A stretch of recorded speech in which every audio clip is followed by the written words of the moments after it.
Don't think it. Don't say it. Don't say it, don't think it. Don't say it, don't think it. Don't say it, don't think it. Don't say it, don't think it. Don't say it, don't think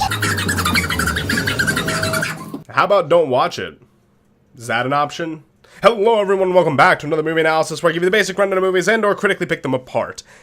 Are ideas real? Does an idea in itself have any power over us? Or is it all what you do with it? Do we influence our ideas, or do ideas influence us? For example, I love the idea of this movie, but by God, liking the idea didn't make this any better. It's like the whole thing was spoon-fed to me by a second grader. Okay, so... Don't think it, don't say it. And you're fine, but if you know his name, you're dead. I get that as a thing, and I'll explain that this isn't even close to the first to tell a story by putting the thought into your head. But man, was this bad. I'm not even going to try to be all nonchalant about this. The movie's idea was golden. But the way it did everything from the opening to its end credits was just absolute trash. It wasn't the worst I've seen because, like I said, I liked the idea of this movie. But the execution of bringing that idea to life was just a nightmare, from spoon-fed tropes and dialogue to the most predictable ending I've ever encountered, plus the movie ruining its own logic to bring the thing to life, and finally the thing being called the Bye-Bye Man, for Christ's sake.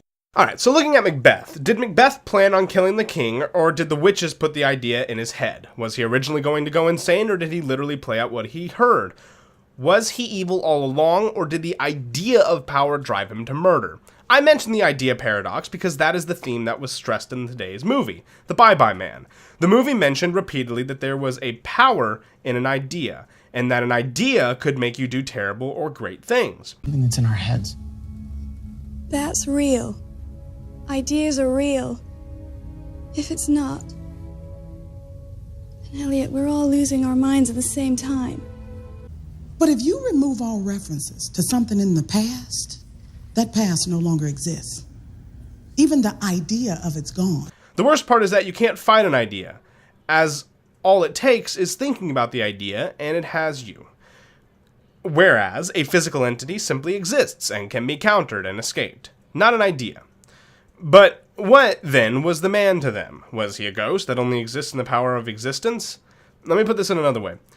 Sinister. The movie is basically trying to be Sinister, where once you see the Boogle, or whatever his name was, it has you. Until someone sees him, that demon basically does not exist. Same with the Bye-Bye Man, except, again, that doesn't technically hold true as the movie counters its own logic. This movie tries to tackle a philosophical idea in a simple horror movie, but it ignores another question the movie asks itself. Was it even real? Now, in the realm of this movie, yes, he was. Multiple people knew about him, it had been happening for years, possibly longer, but so have sightings of aliens and Bigfoot, so The movie is a major contradiction in the sense of it asks itself questions on what it wants to be viewed as. In the movie, hauntings happen before Elliot even learns of the man's name. It leads him to it. That's when it really takes off, and multiple people all see these visions, so for the sake of the movie, the Bye-Bye Man is a real spirit-ish thing. Okay, so he's real, in the movie, but he can only exist when people know of him, right? Well, as I mentioned earlier, he led Elliot toward the drawer, which means he clearly exists outside of the awareness doctrine, but that contradicts what the movie says, that he's all in your head. Well, he clearly isn't if he led Elliot toward the drawer before anyone in that house knew his name. It doesn't make sense. Battling this creature, Elliot tries to change how he thinks to take it on. You can't really battle a spirit, but an idea can be fought. Except it can't. Except it can, and it's really weird how it happens. Because, like in A Beautiful Mind, the problem is in his head. You literally cannot win. You can't win. Its ending was a typical, oh my goodness, there could be a sequel ending, yet I don't think anyone will be wanting one anytime soon, or ever, because this movie, again, was terrible.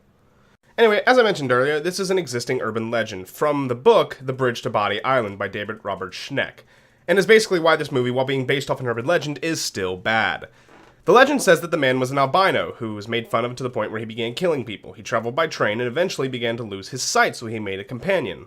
Gloomsinger, the dog, out of parts of his victims. However, the Bye-Bye Man had to constantly keep replacing Gloom's eyes and tongue because it was always rotting out.